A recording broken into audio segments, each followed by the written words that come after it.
Okay, so here we'll continue on the previous one. In stage 2, we have T2, 15 degrees Celsius, P2 is 90.4. And first we have to figure out what phase it is. And likely this is superheated. Why do we know? Because last time, when we look at 90.4 kilopascal in table A12, we realize the saturated temperature. So that's in table A12, okay? Let's see, that's in 90.4 kilopascal. The saturated temperature is -28, and our temperature is way above. Our temperature is 15 degrees Celsius. Our temperature is way above the saturated temperature at 90.4 kilopascal. So in that situation, we know this is going to be the superheated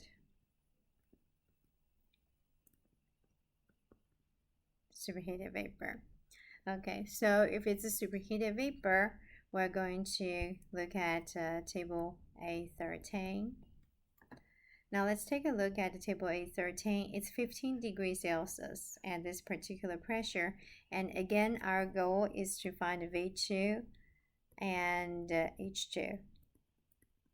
In order to do that, we can go to look at our table A13.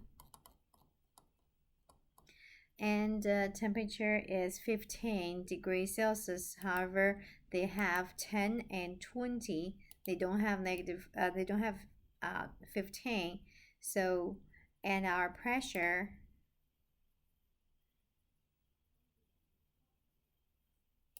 is 90.4. Change that to megapascal. That's 0.0904 megapascal. That's going to be between 0.06 and 0.1. So not only we need to do linear interpolation once, we're going to do twice because it's between those two pressure tables. We're going to take out U and take out V. However, we don't have readily available 15 degrees Celsius. That's why that's a first, and we need to do the second linear interpolation. Thankfully, this is 15. It's a midpoint, which is average. So we can just take the average between those two.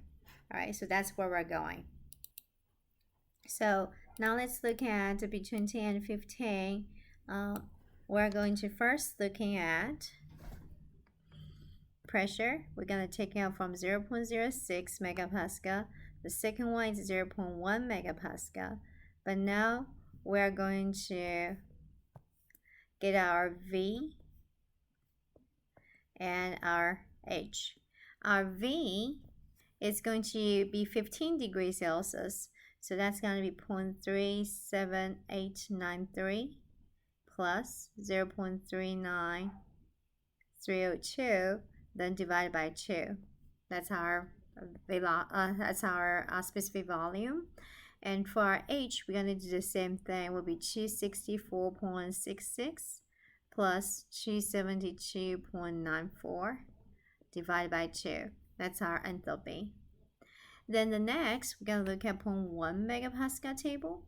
We're going to be looking at 0.22506 plus 0.23373 divided by 2. The next, for our U, that will be 263.81 plus 272.17 divided by 2. Then we can find our at 15 degrees Celsius what that is. Okay. Then we are going to use our second linear interpolation to look at 0.0904 megapascal. What would that be? Find our V2 and H2. So use calculator, I figured out this value specifically. And now we're going to use linear interpolation to figure out our V. So first equation I will have is 0.386 minus 0.23. That's our delta V over delta P. and then this will be 0.06 minus 0.1, and that's going to be equal to this V we're calculating minus 0.23, and this pressure will be 0.0904 minus 0.1. Then we can find our V2. Then same thing, in order to find our H2, we're going to use delta H over delta P.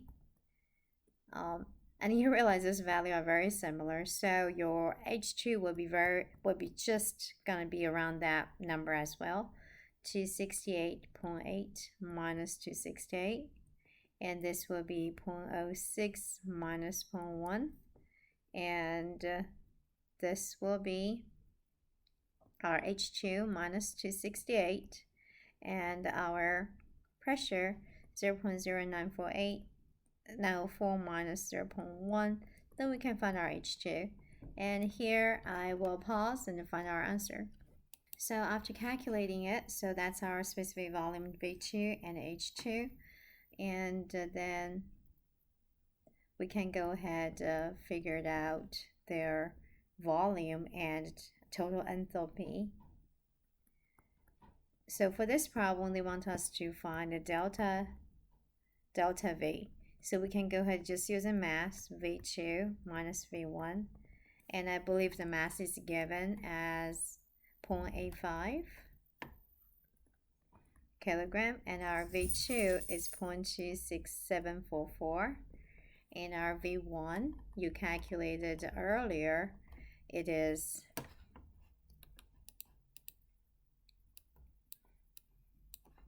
0.2417. All right, so we'll be able to get a value here in units of meter cube. And here I will just ignore that step, calculation. The last one is delta H. You're going to do the same thing, mH2 minus H1, 0.85 kilogram, our H2. Our H2 is 268.192. And then now let's look at our H1 value. H1 value is 247.75. All right, then we can get our unit for kilojoule. All right, so that wrap up this problem. And this problem, again, it's a good problem. Why? It is a constant pressure, so we have to figure out the pressure, P1 equal to P2.